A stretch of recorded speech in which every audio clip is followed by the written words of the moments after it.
जयपुर में शराबनोश खातून की गाड़ी की टक्कर से 14 साल लड़की हलाक।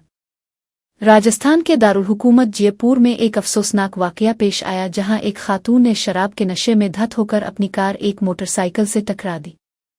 इस हादसे में 14 साल लड़की मौके पर ही जाँ बहक हो गई, जबकि 2 अफराद जख्मी हो गए।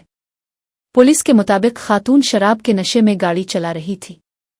इब्तिदाई तहकीकात के बाद पुलिस ने इसे हिरासत में ले लिया है और मजीद तफ्तीश जारी है। पुलिस वाकये की मुकम्मल छानबीन कर रही है, मजीद तफसीलात का इंतजार है।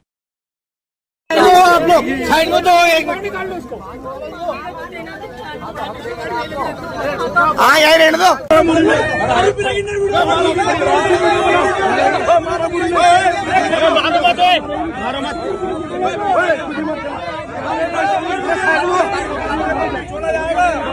कोई भी हो